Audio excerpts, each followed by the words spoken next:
Urubo Nomo Shawawa King Enakpodia Urubo Diamond Voice Man of the Year Rivers of Music Never Run Dry Nemeso Koni of Wawa Oniakpo Yeride Omiagwo Oghenevwede OBAHOR, son of OBAHOR, the very popular renowned OBAHOR family of Irene. Osemena no ne dewie kenere misuna kena memunewie. Ogwa sana me ojedu baya ayo ogwa sana me ojedu baya inena. Yogwa fana me ojedu baya ogwa sana me ojedu baya orobana. Ugo efe wa na o efe ni te wo ma o robo Oghenevwede akpawor we na anarwe di te wo ma oine ma wola fana me ogedu baya nini we gbe kworo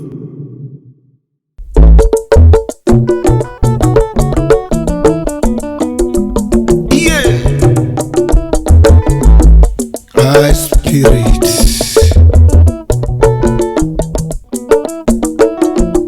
Wola fana me ke du baya o. Wola fana me ke du baya o. Wola fana me ke du baya o. Wola fana me ke du baya. Wali golu wakara ni te wo ma o. Oghenevwede akpawor we na o te wo ma fana me baya nini. Ladies and gentlemen, in your formation Ogona na meka sunekpa na ayomi agwa urobo awogoge Oghenevwede Jeff OBAHOR, the second grandson of the then Ade of Ujeri Aishi Oglu Oko Omuri Oniakpo Yeri Oniomagwa.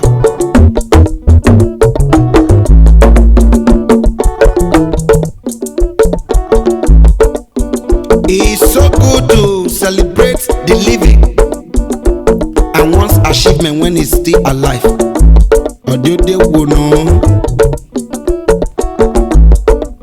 He is one of the 6 founding members of Directors Guild of Nigeria DGN Nollywood 24 years ago. Ituri Rufimu is a filmmaker. He managed an oil refinery as an expatriate in Sierra Leone. He was the head of Owando in Sierra Leone and President Owando in Liberia with a clean record. Rawi Aboke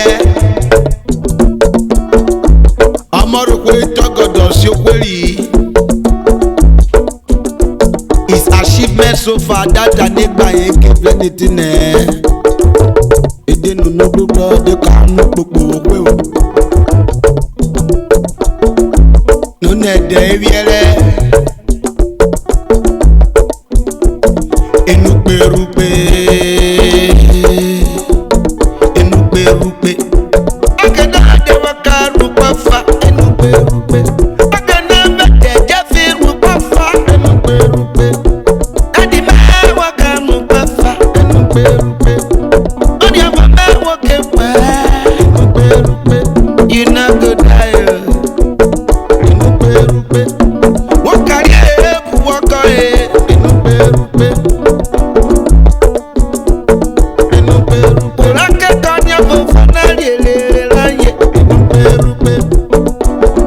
Okay.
North local government area, Delta State. In the year 1974 to 1979, and he got his first degree from the University of Benin, BEd in English and Literature. Second degree from the University of Sierra Leone, Furabe College. Oghenevwede Jeff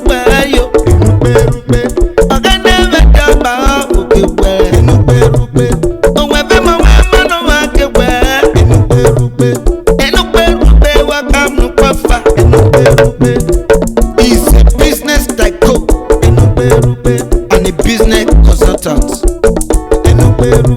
He resides in Canada.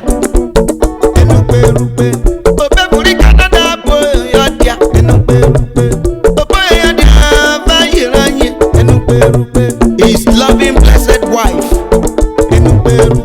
Mrs. Oghenevwede OBAHOR, Avomoye Ejo and Essie. I am my di Canada. My name is welcome to Papa.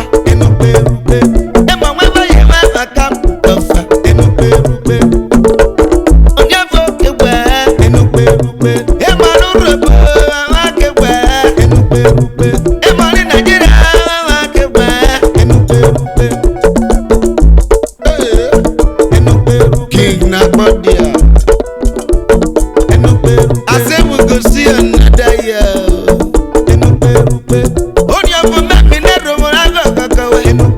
Good life and prosperity in good health.